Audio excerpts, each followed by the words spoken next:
It's time for GMA3, dangerous Arctic air intrusion. The unrelenting extreme cold all the way down to Florida. This car in Philadelphia frozen over.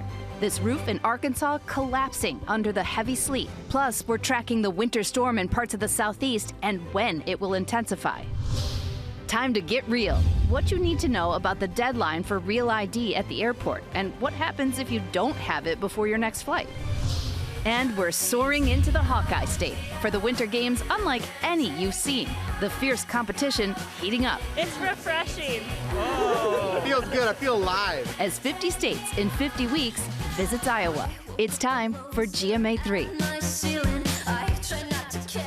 I like that spin. I feel alive. Okay. If you feel alive, so do we. Hi, everyone. I'm Ginger Z. Have you ever said that, Ginger, when you're out covering something really cold? By the 4th hour of doing it, no.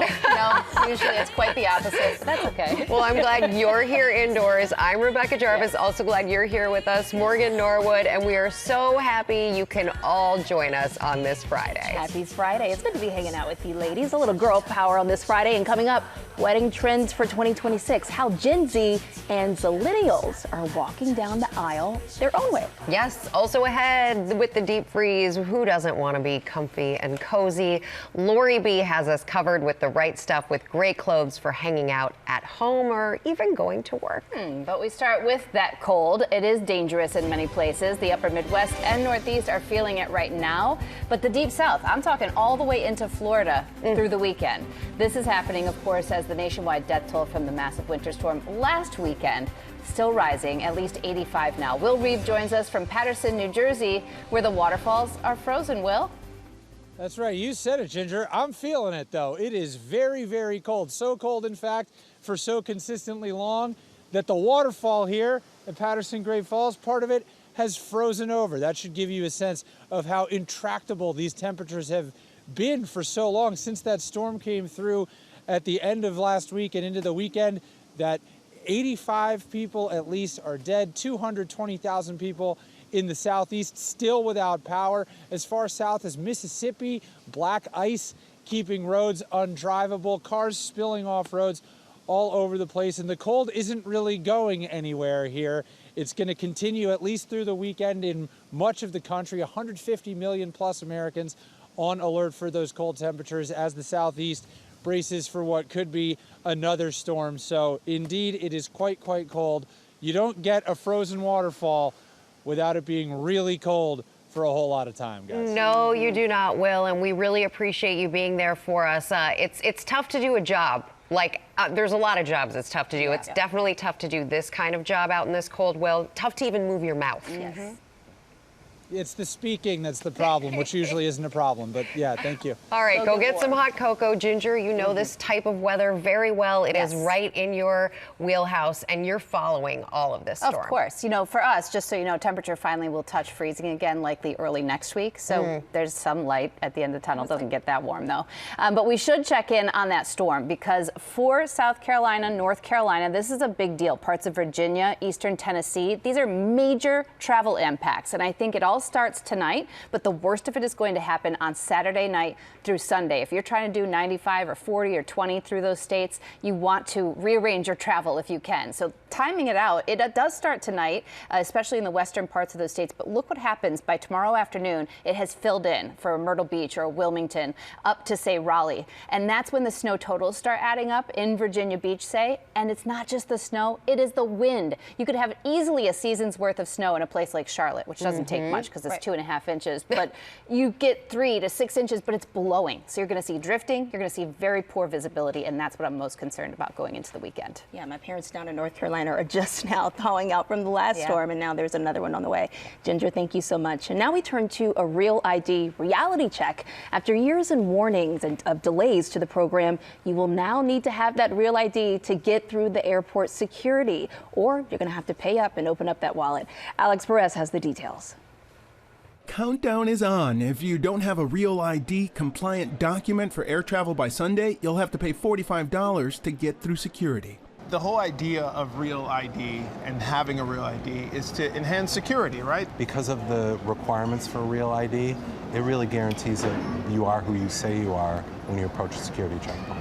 Illinois Federal Security Director Jim Spriggs is part of the team that spent years working on the rollout and is showing us how it'll work. You're showing up to the airport and you don't have your real ID. At the front of the line, when the non-compliant ID is run, the agent sees this red box on the screen. You just take this QR code, scan this QR code, and fill out the form, and then come back and show me the receipt. Now we got to get out of line. Yes, sir. All right, let's go. And you got to fill out the form. You take a photo. You'll fill out your personal information and use a digital form of payment. With the receipt on your phone, you could get back in line and present it at the checkpoint. Process complete. Jim, you're all set. You have a great day, okay? And once you get that receipt, you're going to want to hold on to it. It'll be valid for air travel for up to 10 days. The change to real IDs, years in the making. And while millions stood in long lines to get their real IDs, many still haven't updated and are relying on their passports. I gotta get one. I guess I was just being lazy. I gotta get one though. I don't want to be charged $45. I think people are ignoring it because they don't know how important it is. Yeah, time's running out. Got to get that real ID. Our thanks to Alex Perez. And coming up, Winter Games, Iowa style. We're in the Hawkeye State for 50 states in 50 weeks with a look at how they beat cabin fever.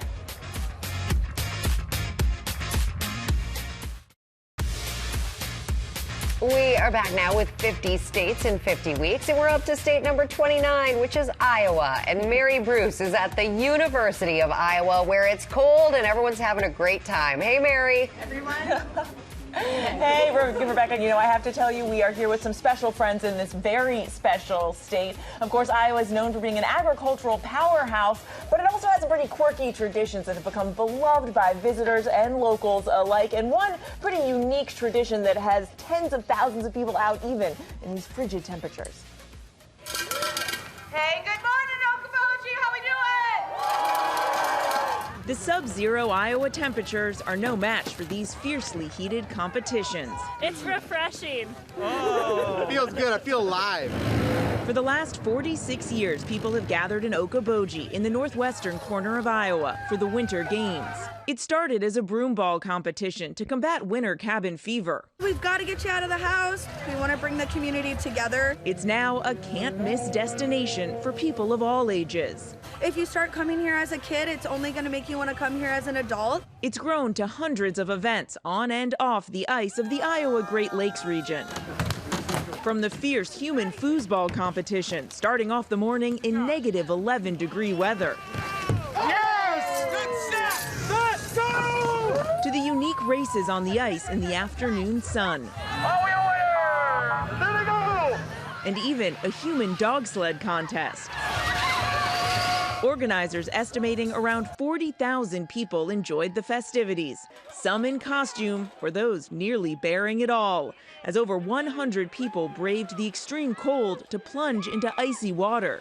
It's a blast. It's a lot of fun. A lot of people. One of the biggest draws, bogie kites, where colorful giant kites create an explosion of color across the winter sky. It's just fun. It's great to be out here. Lobsters, gorillas, and even a sharktopus, to the debut of a massive root beer keg, and this giant whale nearly 200 feet long. Bogie kites even making sure to welcome GMA to this year's festival. More than 130 kites filling the sky with a crew of 56 flyers. Kiters from all over the world that get together on a frozen lake in Iowa. We've turned into one of the leading kite festivals in the world. Ours just happens to be on the ice. Those games are a lot of fun, but I don't think I'm going to be doing that polar plunge anytime soon. And of course, you guys, there's a reason they call it the Hawkeye State. We are joined now by our friends at the University of Iowa Raptor Project. We've got Katie Ibsen and Dave Conrads here, the director and assistant director. Now, this group really helps with conservation and also taking care of birds in need, and we have two of them here. This is Shiloh, of course, and Hercules. Katie, tell us a little bit about these particular birds and the work that you do with them. Yeah, so these birds are our educational ambassadors that live at our Raptor Center. They teach thousands of students and the people of Iowa throughout our community on the importance of birds of prey and conservation. Shiloh is a female turkey vulture. This bird is very, very important in our environment to keep our world clean. And then we have Hercules, our red-tailed hawk, the perfect representation of a true Hawkeye ambassador. A Hawkeye ambassador, indeed. And Dave, you also do a lot of work with the nation's bird, with bald eagles. Yeah, so we do a lot of collaborative research, and one of the things that we do is winter raptor surveys every year. where we look at various routes throughout the county, and especially in this route that has the Iowa River behind us. We've counted over 300 bald eagles, even recently, using this area to overwinter. So we're learning a lot about bald eagles and their populations throughout the winter here. Yeah, and there's one particular bald eagle who's very special that you guys work with, Spirit. Tell us a little bit about her. Yeah, so Spirit is pretty much like the old timer at the Raptor Project. We've had her since the 1980s, and she's an amazing ambassador for us. She's a bald eagle that had a right wing injury back in the late 80s and then came to join us and is pretty much an iconic member of our Raptor Ambassador team. Well, thank you so much for joining us. And Shiloh and Hercules, thank you, and thank you for behaving. I have to tell you guys, there was a lot of flapping happening earlier, so we're glad we pulled this off. Yeah, Mary, I'm super impressed by the behavior of those birds. It hasn't always worked out like that for me in the past. No, not for you. On a live On show the head. with a bird. Thank you, Mary, and best wishes to Spirit, the old timer, and the whole crew out there with you this morning. Thank you. Coming up, the right stuff. Lori B is here with cozy clothing for everything from work to lounging around at home. That's what I want to do. Same. We are back now with the right stuff, and our lifestyle contributor, Lori Bergamato, has gathered what you need to be comfy and cozy, especially during this deep freeze. And the best thing about it, everything is shoppable. Oh, you know it is shoppable. Good. Hello, ladies. Nice to see you. So this is all from Spanx Air Essentials. It feels nice. Doesn't it feel nice? Well, let me tell you, Rebecca, I walked into the studio and I'm wearing that, and everybody's like, oh, yes. I've never felt so loved. Let me give you a as I hug, Lori. have today, everyone. But it's because of this special loop fabric that they use. So it's really airy, it's really breathable. And in 2022, Oprah said this was one of her favorite things. So of course, you know, what more do you need, America? But what they've done at Spanx is they've made it tailored, and they've created a silhouette that's available for work. Yes. Right? So I threw a point toe pump on today with this. So cute. And it looks chic, comfortable. Lori. Like it's not, it hangs, it lays really nicely. Yeah, Can thank we you. all So- do that? Like Fridays, this is what we wear? This is our Yeah. new day. Oh, I'm in. I'm in for let's that, do it. Ginger. But if you want something that's more loungewear, you're never going to find something that's more popular right now than Aloe Yoga. You guys, this is their Accolade set. It has a soft French terry on the inside, so go ahead and Warm feel your that. hands warm. If you need to. So warm. And this is really like the cool girls off-duty uniform, right? It's what everybody's wearing to travel in, to run errands in. Has over 280 million views on TikTok, which is crazy. Like that's real popular. And then the cuffed ankle here on the pant that just, it allows it to, you know, adhere to your body, not cling, but drape in a way that feels intentional. So you don't look sloppy, but you look pulled together. Yep. Yes, Perfect for the airport. You're not accidentally Coat on. taking like a sock from the laundry and having it hang on your body. You say that like that's happened to you before, Rebecca. This one, you guys, is our trendy pick. This is from Free People Movement. This is a Gen Z brand favorite. And it's so cute. We love this crossover detail in the front, the muscle tee that Rebecca's holding up there. And then the wide leg ankle pant. Really fun colors. People are saying they love to wear these to the gym. They love to lift weights in them. And it really, I know we're talking about comfy and cozy and it's cropped and short sleeve, but when you're in the gym, you don't want more you both, don't want a right? sweatshirt. So this is want a great option for those days. Love that. Now this is my love PJs. language. I live in these. I live in a flannel PJ, right? These are great. They're from LL Bean, you guys.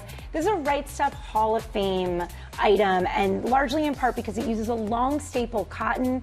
You guys, when you're shopping for flannel at home, that's what you're looking for. It will last you longer. I know Ginger cares about that, right? Yes, you're not going to be putting these into to find these days to find 100% cotton. It is, and sometimes it is more expensive, but when you buy it, you will have it for longer. So you don't need to, you know, that investment goes a really long way.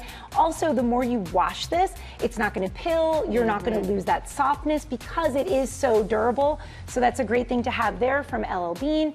And then of course, you guys, we can't forget about the men in our lives. No, they can so keep Viore, warm. come over here and join me, Rebecca. This is from Viore. So many of the guys on set were like, oh, that looks comfortable. This is their Coronado set. It's moisture wicking, which which is really great. And it's a performance, but I know it's really soft. They also make women's clothes, but this one we picked for the guys. We love it. Everyday versatility. Love that. Then we'll take it. Our thanks to Lori Bergamato. And coming up, actress and Real Housewives of Beverly Hills alum Garcelle Beauvais is here to talk about her new movie.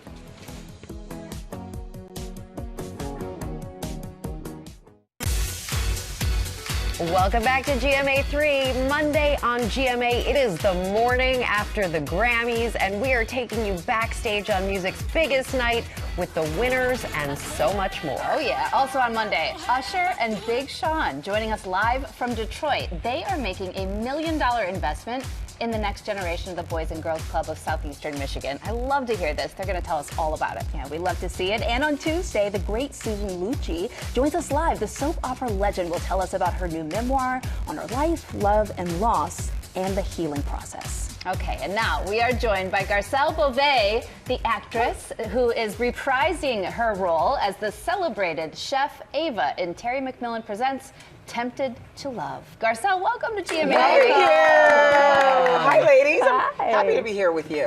We are so happy to have you, and we know that this is a highly anticipated sequel. So tell us what we're about to get. Oh, we're going to get some love, some good food, some good storyline. When the first movie finished, at the end of the first movie, Ava tells her younger love to go off to Paris and learn, about culinary, being a chef, and also going to live his life. She didn't want to hold him back because he was so much younger. She wanted him to go live. So the second movie takes place where she runs into him, but she has a man. And it happens to be Boris Kodjoe, of, no less. Tough decision for Ava. An embarrassment of riches. An embarrassment of riches, exactly. But it's really, a movie about romance and giving, older women hope that you can find love anywhere and, to choose what feels good, not just what's great on paper. Well, I'm already sad, and I know fans are anxious for this. Let's take a clip. Okay. Let's take a look at the clip. Okay, beautiful. My turn. Let me think. Okay. Never have I ever been to a strip club. Missing out. Seriously? No. Do I will see Lily? They play the best music. And they got the best wings. Y'all are going for the wings. Okay. Okay, so since we're taking it up a level, never have I ever faked it. Girl.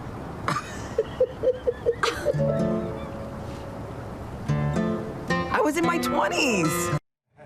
That's why y'all really went there. Apparently, the strip club wings are an Atlanta delicacy, so I hear. Apparently, but they're not going for the wings. Apparently, yeah, right. Your character Ava is a chef. Speaking of food, do you cook? I do cook. I mean, being a Haitian woman, we're taught to cook pretty much out of the womb. Yeah. But, now with, DoorDash, my kids, that's all they do. So now I don't cook for them. But I did go to YouTube University to learn how to chop and look like a real chef. Do you have a specialty when you're cooking? I do everything from Haitian foods to lasagna to pot roast. I do everything. Well, look, if the boys won't eat it, you can always bring it here to GMA3 and we'll take care of it. I will next time, yes, for sure. Yes, you will. So we just saw that clip. What do you think it is that this is resonating so much with fans? I just think the idea of finding love anytime, and I think we need romance, we need joy, we need all kinds of good things right now in our lives. Yes, and escapism. And I think, the characters are fun, and I have a best friend who's really funny in the movie. So it's just everything you want to. You just want to watch a good movie, have popcorn, and Lifetime does it best. Yeah.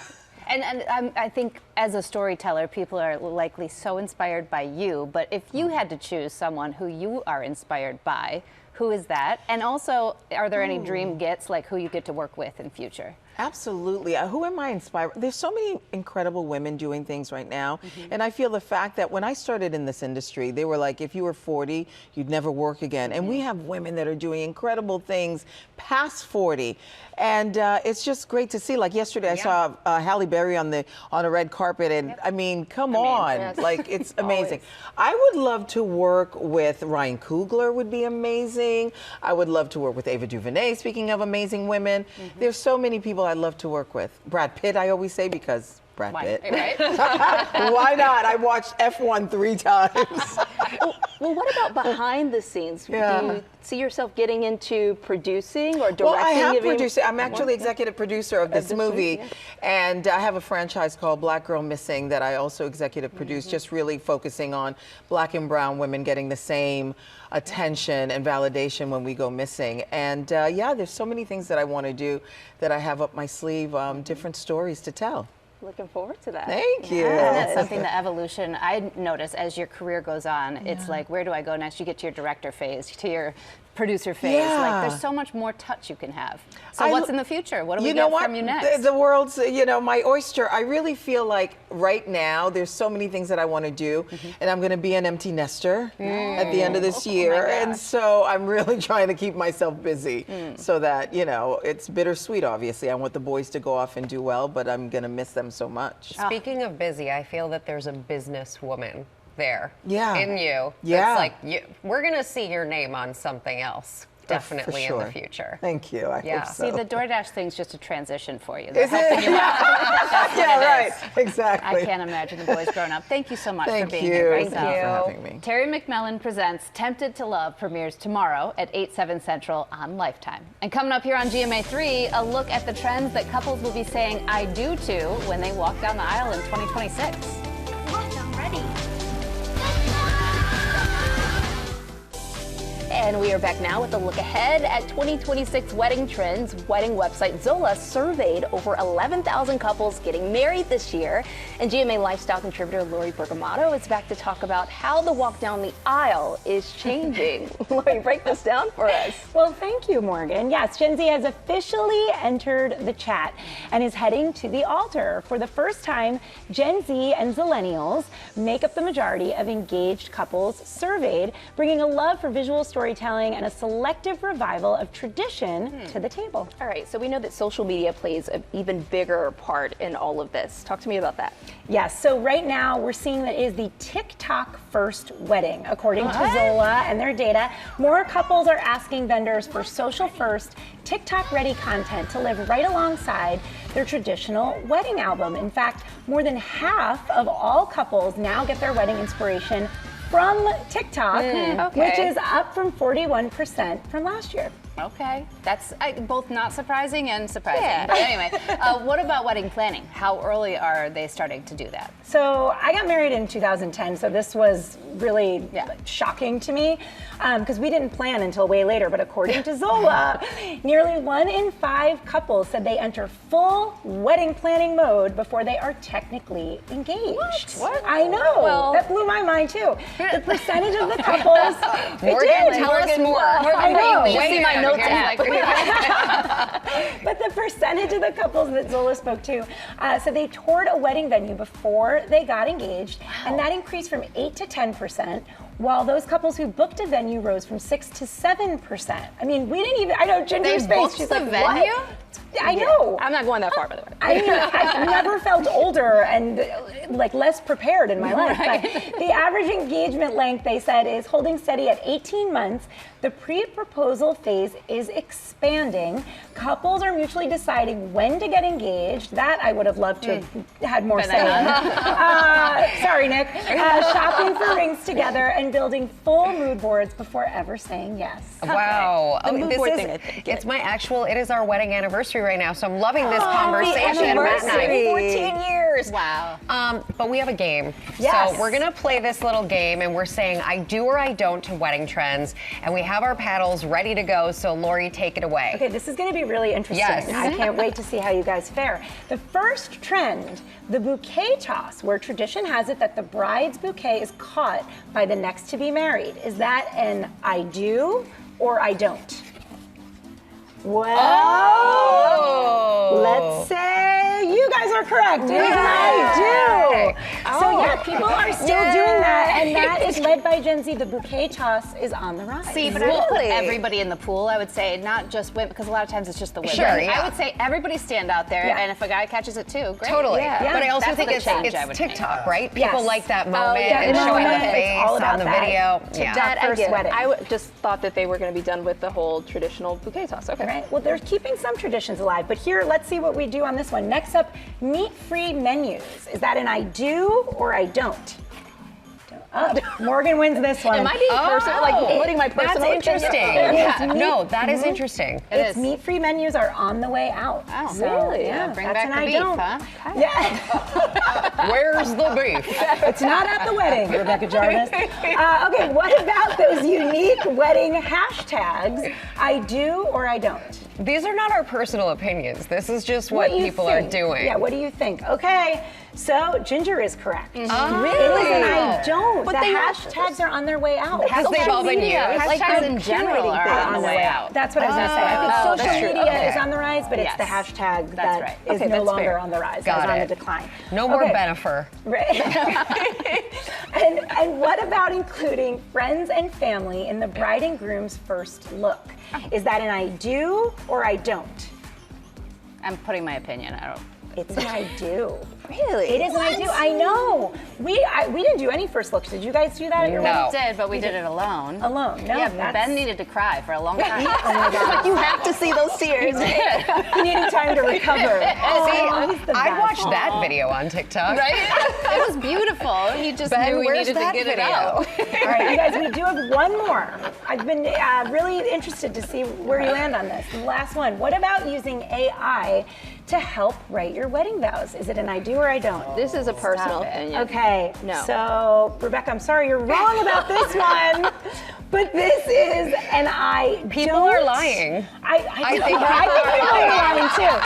AI is lying too. So even as couples embrace the efficiency of AI, they are keeping firm boundaries around the heart of the wedding, with couples agreeing that some things should always stay personal.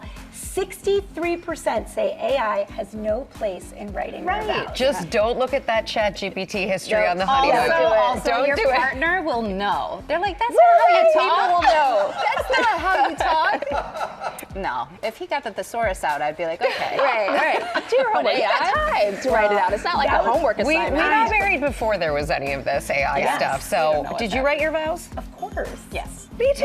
But AI didn't exist. Now I'm like, no. Renewal? Vow renewal? Give me a hint. Well, this was an I do having you. Thank you. Thanks, Thank you so lady. much, Lori. We appreciate it. And coming up, best-selling author Jennifer Wallace is here to discuss her new book, Mattering, and steps anyone can take to feel like they matter. Stay with us. We are back now on GMA3 with best-selling author Jennifer Wallace. She's here to talk about her new book, Mattering, The Secret to a Life of Deep Connection and Purpose. Jenny, it is so great to see you here. I'm thrilled for you in this book, and full disclosure, met a few months ago at a dinner, and I heard you were writing about this, and it mattered to me. It's such a powerful idea to write a book about this at a time like this. Thank you so much. Yeah, this idea for this book really grew out of my first book, where I was actually at GMA3 for Never Enough, when I was writing and reporting on the youth mental health crisis. Yeah. And I was hearing from young people how they didn't feel like they mattered, or they only felt like they mattered when their GPA was high, their weight was low, they were popular on social media. And mattering is not conditional. It's not, pegged to something outside of ourselves. We all have this human need, all of us, to feel valued for who we are deep inside and to have a chance to add value to the world around us. And I argue in this book, this need is going unmet for so many people. Yes. It is at the root of loneliness, anxiety, depression, substance abuse disorder, and there's a pathway back. That's what I love about Mattering. It's a need, but we know how to get it met. And that's the thing, purpose brings peace for so many. Yes. Talk about the SAID framework. What does that mean, and what can we do with it? So researchers have been studying Mattering since the 80s, and they have found core ingredients that I've put under the acronym SAID so I can remember them. It's significant or important, feeling appreciated, feeling depended on, feeling invested in, feeling dependent on. So do you want me to quickly go through them? feeling significant, feeling important. This is not, winning an award at work. This is being remembered in the everyday. It's a friend checking in when you've had a hard time. It's somebody bringing over a pot of soup when you've been sick, feeling like a priority, significant in someone else's head. Feeling appreciated, I've come to think of as appreciating the doer, not just the deed. So if you have a friend who's great at organizing mom's nights out, the next morning when you send the text, instead of saying thanks for organizing a fun night, you could say thank you for bringing us together. You are so good at that. We are so much closer because of you. Make it more specific. About them. Feeling invested in is knowing there are people in your life who are invested in your goals and your well-being, and that you have people that you're invested in as well. And then the last one is feeling dependent on. It's knowing that you have people who rely on you and people that you can call to rely on as well. It's this assurance that we're not going through this life alone. Yeah, that takes a lot of thoughtfulness as well and mindfulness. It does. I think the biggest barrier right now to mattering is distraction. Yes. We have so much input coming at us every day and so much output being demanded that just to get through our days, we often have to go through autopilot. But mattering requires us to pick our heads up just in small moments. The mattering is found in the smallest of moments. It's sending a text to a friend. It's saying, if it weren't for you, ... I wouldn't have gone for this big job. Thank you for believing in me. It's closing the loop. How often do we get advice and then we never tell them what happened? It's closing the loop. It's saying, I took your advice and guess what? Here's what's happening now. Yeah, it's the actual I'll keep you posted, the other side of that. Exactly. You are a best-selling author, and I find it fascinating. You say this could have been your first book. You almost wish that it had been your first book. Why is that? So as I was researching Never Enough, the first book, I was seeing how often the adults in these young people's lives, their parents, grandparents, psychologists, doctors, educators, were feeling like they didn't matter. They felt replaceable at work, unseen, lonely in their friendships. They didn't feel sort of embedded in a community. There's a real loneliness and isolation going on in the country today. And what I want people to know is that there's so much hope. Mattering is so actionable, and it is through mattering that we can build back our connections and find that purpose that we all crave. So do you have simple practices that people can take away right now? Yes. So I will say the first practice is I hate to journal. So at night I have a 30-second prompt that anyone can ask themselves. When today did I feel valued? And where today did I add value, even in a small way? So that's one thing. Every morning while I'm brushing my teeth now, I think about what is one way I can matter to myself? This is something, as a parent of 3 kids, my needs are often at the bottom of the list, but that can't be. If we want to model mattering for our kids, and if we want to also be those sturdy adults, we need to feed our own sense of mattering. So I think of one small need. It could be calling my sister for 30 minutes, or it could be walking with a friend, or just enjoying a cup of coffee and my book in peace. But self-care is really other care. We need to prioritize ourselves. It's full nourishment. It is. Jennifer Wallace, thank you so much for being here with us. Thanks for having me. Congratulations. Thank you. Yes, congratulations. Mattering is available now, and you can get your copy on our website. Thank you, and we will be right back. That was a good show. Thank you for watching. Yes, happy Friday, and for more news, you can check out What You Need to Know anytime on Disney+. Make it a great weekend. Stay warm.